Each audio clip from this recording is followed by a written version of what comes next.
അയ്യോ മോളെ, ചോറെടുത്തില്ല, ഇത് കൊണ്ടുപോ നീ. എനിക്ക് വേണ്ട. മോളെ ഇത് കൊണ്ടുപോ. അതിന് ചോറിനോട് കറി എന്തുവാ? മോളെ ചമ്മന്തിയും ചോറുവാ. മോക്ക് ഇഷ്ടപ്പെട്ട അച്ചാറും കൂടെ ഉണ്ടാക്കി വെച്ചിട്ടുണ്ട്. ഇന്നും ഈ ചമ്മന്തിയും ചോറും തന്നെയല്ലേ? ഞാൻ എത്ര ദിവസം കൊണ്ട് പറയുന്നത് എനിക്ക് ഇത്തിരി മീൻകറി ഉണ്ടാക്കി തരാൻ. മോളെ എന്റെ കയ്യിൽ കാശില്ലാത്തത് കൊണ്ടാ മീൻ മേടിക്കാത്തത്. ഇഷ്ടമുള്ളതൊക്കെ എനിക്ക് മേടിച്ച് വെച്ച് തരാൻ ആഗ്രഹമുണ്ട്, പക്ഷെ എന്റെ കയ്യിൽ കാശില്ല മോളെ. ഈ മാസത്തെ വാടക പോലും ഞാൻ കൊടുത്തിട്ടില്ല. എനിക്ക് മീൻകറി ഉണ്ടെങ്കിൽ ചോറ് മതി, അല്ലേ എനിക്ക് ഇവിടുത്തെ ചോറ് വേണ്ട. ഞാൻ പോവാ.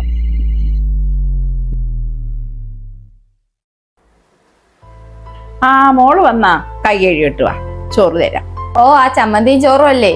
എനിക്ക് വേണ്ട. അല്ല മോളെ, മോക്ക് ഇഷ്ടപ്പെട്ട മീൻകറി വെച്ച് വെച്ചിട്ടുണ്ട്, മോള് കൈ കഴുകിട്ട് വാ. മീൻകറിയോ? ആ മോളെ.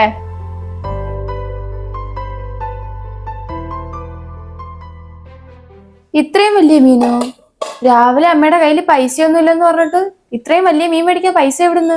ആ മോള് പോയപ്പോ തൊട്ട് അമ്മ വിഷമിച്ചിരിക്കുവായിരുന്നു. എത്ര ദിവസം കൊണ്ട് എന്റെ കുഞ്ഞ് ചമ്മന്തിയും ചോറും തിന്നുന്നു. അങ്ങനെ വിഷമിച്ച് ഇവിടെ ഇരുന്നപ്പോ അപ്പുറത്തെ വീട്ടിലെ ആന്റി വന്നിട്ട് പറഞ്ഞ് അവരുടെ മുറ്റം ഒരു ഇത്തിരി വൃത്തിയാക്കി കൊടുക്കുമെന്ന്. അങ്ങനെ ഒരിക്കലും 300 രൂപ തന്ന്. ഞാൻ പെട്ടെന്ന് തന്നെ 300 രൂപയും കൊണ്ട് മാർക്കറ്റിൽ പോയി മീൻ വാങ്ങിച്ച് മോക്ക് ഇഷ്ടപ്പെട്ട കറി വെച്ച് വെച്ചേക്കുവാ. എന്തിനാ അമ്മ അതൊക്കെ ചെയ്യാൻ പോയത്? അമ്മയ്ക്ക് നടുവേദനയല്ലേ? ഓ, എന്റെ നടുവേദനയൊന്നും വിഷയമല്ല മോളെ. മോൾ എത്ര ദിവസം കൊണ്ട് പറഞ്ഞ ഇത്തിരി മീൻ കറിക്ക്. അപ്പൊ അതൊന്നും എനിക്കൊരു വിഷയമേ അല്ല. എന്റെ കുഞ്ഞ് വയറ് നിറച്ച് ആഹാരം കഴിച്ച് കാണുന്നതാ എന്റെ സന്തോഷം. സോറി അമ്മ, ഇനി ഞാൻ വാശി പിടിക്കത്തില്ല. അമ്മ തരുന്ന എന്ത് ആഹാരവും ഞാൻ കഴിച്ചോളാം. അമ്മ ഇനി ഇങ്ങനൊന്നും പോവില്ലേ? അമ്മയ്ക്ക് വയ്യാത്തല്ലേ?